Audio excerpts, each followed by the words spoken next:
ಈ ವಿಡಿಯೋದಲ್ಲಿ ಭಾಷೆ ಕಲಿಯೋದ್ರಿಂದ ಯಾರಿಗೆಲ್ಲ ಯೂಸ್ಫುಲ್ ಆಗುತ್ತೆ ಅನ್ನೋದನ್ನು ನೋಡೋಣ. ಮೊದಲನೇದಾಗಿ ಸ್ಟೂಡೆಂಟ್ಸ್ಗೆ ಹೊಸ ಭಾಷೆ ಕಲಿಯೋದ್ರಿಂದ ಶಾಲಾ ಕಾಲೇಜುಗಳಲ್ಲಿ ಧೈರ್ಯವಾಗಿ ಮಾತಾಡ್ಬೋದು.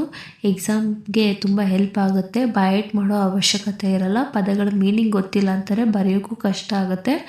ಸ್ಕಿಲ್ ಡೆವಲಪ್ಮೆಂಟ್, ಓದಿನ ಜೊತೆಗೆ ಎಕ್ಸ್ಟ್ರಾ ಸ್ಕಿಲ್ಸ್ ಬೆಳೆಸ್ಕೊಂಡ್ರೆ ತುಂಬ ಹೆಲ್ಪ್ ಆಗುತ್ತೆ ಮುಂದಿನ ದಿನಗಳಲ್ಲಿ.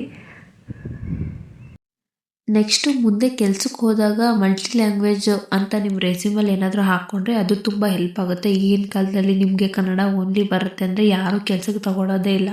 ಅದು ನನ್ನ ಪರ್ಸ್ನಲ್ ಎಕ್ಸ್ಪೀರಿಯೆನ್ಸು. ಪ್ರಾಜೆಕ್ಟ್ ವರ್ಕಿಗೂ ತುಂಬ ಹೆಲ್ಪ್ ಆಗುತ್ತೆ. ನೀವು ಇಂಗ್ಲೀಷ್ ಪದಗಳು ಗೊತ್ತಿದ್ರೆ ಅದನ್ನು ರಿಸರ್ಚ್ ಮಾಡಬೇಕಾದ್ರೆ ತುಂಬ ಸುಲಭವಾಗಿ ಬೇಗ ರಿಸರ್ಚ್ ಮಾಡ್ಬೋದು.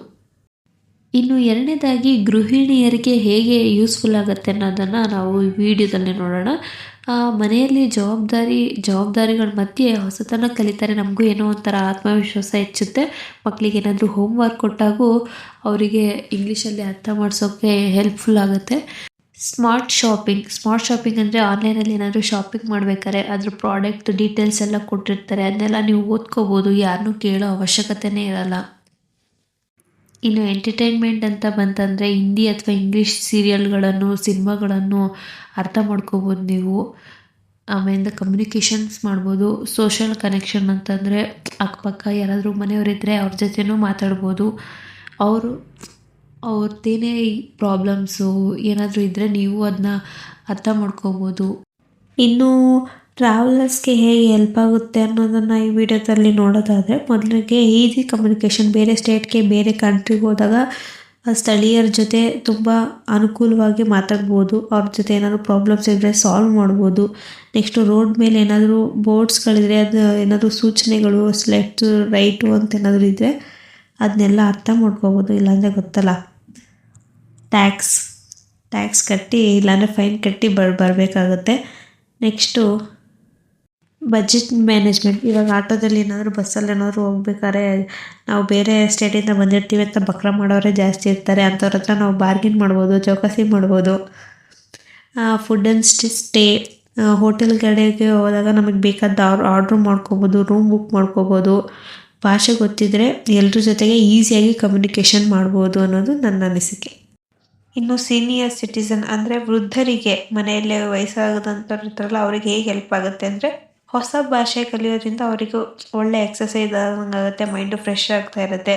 ಅವರು ಮೊಮ್ಮಕ್ಕಳ ಜೊತೆ ಅಥವಾ ಹೊರ ದೇಶದಲ್ಲಿರುವ ಮಕ್ಕಳ ಜೊತೆ ಹೊಸ ಪದಗಳನ್ನು ಮಾತಾಡ್ಕೋಬೋದು. ಅವರು ಫೋನ್ ಯೂಸ್ ಮಾಡ್ತಿರ್ಬೇಕಾದ್ರೆ ಇಂಗ್ಲೀಷಲ್ಲಿ ಏನಾದರೂ ಮೆಸೇಜ್ ಬಂತು ಅಂದರೆ ಅವರೇ ಓದ್ಕೋಬೋದು. ಯಾರನ್ನೂ ಕರೆಯೋ ಅವಶ್ಯಕತೆಯೇ ಇರಲ್ಲ. ಇನ್ನು ಅವರು ಟ್ರಾವೆಲಿಂಗಿಗೆ ಅಂತ ಹೋದರೆ, ತೀರ್ಥಯಾತ್ರೆ ಅಥವಾ ಬೇರೆ ಕಡೆ ಪ್ರವಾಸಕ್ಕೆ ಹೋದಾಗ ಅವರು ಏನಾದರೂ ಪ್ರಾಬ್ಲಮ್ಸ್ ಆದರೆ ಅವರೇ ಸಾಲ್ವ್ ಮಾಡ್ಕೋಬೋದು. ಕಲಿತ ವಿಷಯವನ್ನು ಬೇರೆಯವ್ರ ಜೊತೆನೂ ಹಂಚ್ಕೋಬೋದು. ಇನ್ನು ಕೊನೆಯದಾಗಿ ನೋಡೋದಾದರೆ ಆಫೀಸ್ ವರ್ಕರ್ಸ್ಗೆ ತುಂಬ ಹೆಲ್ಪ್ ಆಗುತ್ತೆ ಇದು.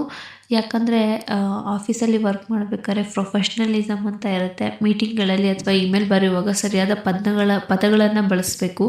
ಅದಕ್ಕೆ ನಿಮಗೆ ಮೀನಿಂಗ್ ಗೊತ್ತಿದ್ದರೆ ತುಂಬ ಯೂಸ್ಫುಲ್ಲು. ಬೇರೆ ಸ್ಟೇಟಿಂದ ನಮ್ಮ ಸ್ಟೇಟಿಗೆ ಬಂದಿರುವಾಗ ಅವ್ರಿಗೆ ಅಷ್ಟಾಗಿ ನಮ್ಮ ಕನ್ನಡ ಗೊತ್ತಿರಲ್ಲ. ನಾವು ಹಿಂದೀಲಿ ಗೊತ್ತಿರೋ ವಿಷಯನ ಅವ್ರಿಗೆ ಹೇಳಿದರೆ ಕನ್ನಡದಲ್ಲಿ ಅರ್ಥ ಮಾಡಿಸ್ಬೋದು. ನೆಕ್ಸ್ಟು ಇಂಟರ್ವ್ಯೂಯಲ್ಲಿ ಬೇಗ ಏನಾದರೂ ಕೆಲಸ ಚೇಂಜ್ ಮಾಡಬೇಕಾದ್ರೆ, ಇಂಟರ್ವ್ಯೂಯಲ್ಲಿ ಕ್ವಶನ್ಸ್ ಕೇಳಬೇಕಾದ್ರೂ ನಮಗೆ ತುಂಬ ಹೆಲ್ಪ್ ಆಗುತ್ತೆ. ಕಸ್ಟಮರ್ಗಳ ಜೊತೆ ಮಾತಾಡಬೇಕಾದ್ರೆ ಯಾವುದೇ ಭಾಷೆ ಅಡ್ಡಿ ಆಗೋಲ್ಲ, ಯಾವುದೇ ಪ್ರಾಬ್ಲಮ್ಸೇ ಅಂದರೆ ಎದುರಾಗಲ್ಲ. ಮತ್ತು ಗ್ರೋತ್ ಆಪರ್ಚುನಿಟೀಸು ಜಾಸ್ತಿ ಇರುತ್ತೆ.